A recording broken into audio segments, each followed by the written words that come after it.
આપણા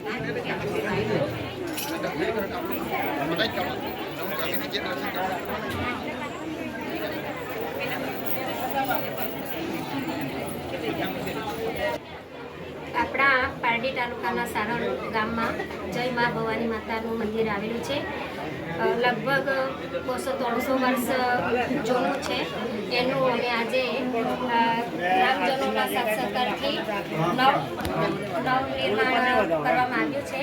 એની આજે અમે પ્રાણ પ્રતિષ્ઠા કરવામાં આવી છે અને ભાવિ ભક્તોના કારણે અમે આ મંદિરને 4 માસની અંદર અંદાજિત 5 લાખના ખર્ચે તૈયાર કરવામાં આવ્યું છે અને અમારા ગ્રામજનો આજુબાજુ ગામના જે ભાવિ ભક્તો અને સાથ સહકારના કારણે આ ભાવિ ભક્તોની મનોકામના પૂર્ણ કરે છે માતાજી અને ખૂબ સરસ રીતે આયોજન કરવામાં આવ્યું છે અને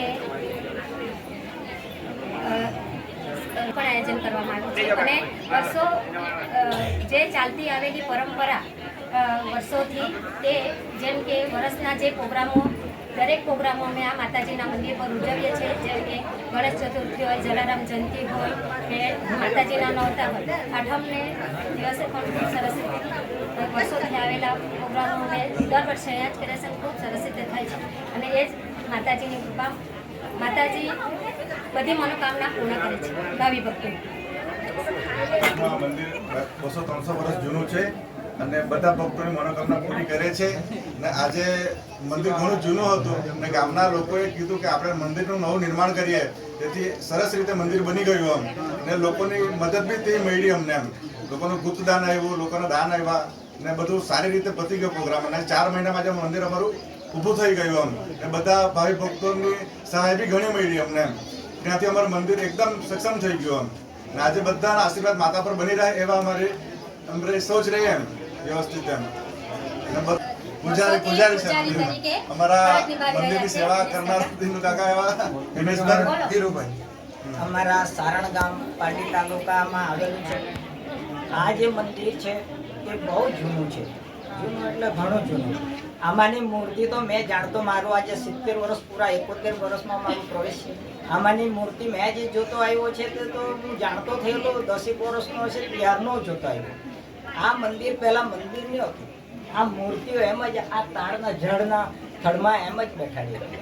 પણ પછી જ્યારે અમારે થોડાક જાગૃત થયા અને એક સાધારણ મંદિર એટલે કે પતરા મૂકીને બનાવ્યું. પણ પછીથી અમે વિચાર કર્યો કે નાનું હરકું મંદિર બનાવ્યું. તેમાં પણ અમને સહયોગ ઘણા માણસે આપ્યો અને તે મંદિર અમે ઊભું કર્યું. તે ઘણા વર્ષ નીકળી ગયા. થોડોક ઘુમ્મટ લીકેજ થયો એટલે આ અમારા જુવાનિયાઓ નોરતામાં બેઠા હતા. તેમણે કહ્યું કે અમારે આ મંદિર બનાવવું જોઈએ અને એ મંદિર આવી ભાવનાથી અમે શરૂ કર્યું તો એકદમ એવું એટલા બધા ભાવિક ભક્તોને સપોર્ટ મળ્યો કે એ મંદિર તૈયાર થઈ અને આજે આ માતાજી ફરી પાછી આ નવા મંદિરમાં આવે છે અને એ કોઈ વિઘ્ન આવતા હશે એ માતામાં એ હશે અને આજે અમે આશીર્વાદ લેવા માટે બેઠા છે. જય માતાજી, જય માતાજી, જય ભવાની. બધાનું સ્વાગત બી અમે કરીએ છીએ. બધાનું અમારા ગામના મતલબ કે પારડી તાલુકાનું મારું સારણ ગામ છે અને જે આજે ભવાની માતાનું મંદિર જે અહીં નવનિર્માણ બન્યું અમારું, એટલે આમ તો પુરાણિક છે અમારું મંદિર અને એમ કહેવાય કે આપણે જે કુળદેવી અમારી છે બરાબર, એ હરેક ગામ કે સારા આખા ગામની જ છે. પણ જે નાનું ડેરું હતું પણ એક પ્રતિષ્ઠા લીધી આ ગ્રામજનોએ કે ભાઈ અમારા સરપંચને બધા ગામના સહકારથી જ બન્યું છે કે આપણે મંદિર ઊભું કરવાનું છે. તો તેમાં સહયોગ એવો માતાજીને મળી ગયો કે ક્યાંથી ફાળ આવ્યો, શું થયું એ બધું અમે બી નહીં જાણીએ એટલું. પણ મતલબ એને માતાજીની જે સહાય મળી અમને એ થકી આજે આટલું સરસ માતાજીનું મંદિર નિર્માણ ટેમ્પલ મતલબ ઊભું થઈ ગયું અને આજે માતાજીની પ્રાણ પ્રતિષ્ઠા છે અને એ માતાજી છે એ સર્વ ભક્તની મનોકામના પૂર્ણ કરે છે. એને અમારા કોટી કોટી વંદન માતાજીને, કારણ કે જે પણ અહીંથી આવતો જાતો બી માથું નમાવી જાય માતાજી એની પણ મનોકામના પૂર્ણ થાય છે અને બહારથી પણ ઘણું સહાય મળી છે અમને. અને એમાં પણ અમારા જે ગામના છે, ગ્રામજનો આમ તો અમેરિકાવાળા છે અમારા ભાઈ, પણ આપણે ગામના જ છે, દૌલતભાઈ અને અમારા ભાભી છે બરાબર, એમનો બહુ મોટો ફાળો છે અમને કે સાથ સહકાર મળ્યો છે એમના પર આશીર્વાદ બરાબર. એટલે એ માતાજી સર્વેની મનોકામના પૂર્ણ કરે એવી આશા સાથે પૂર્ણ કરે.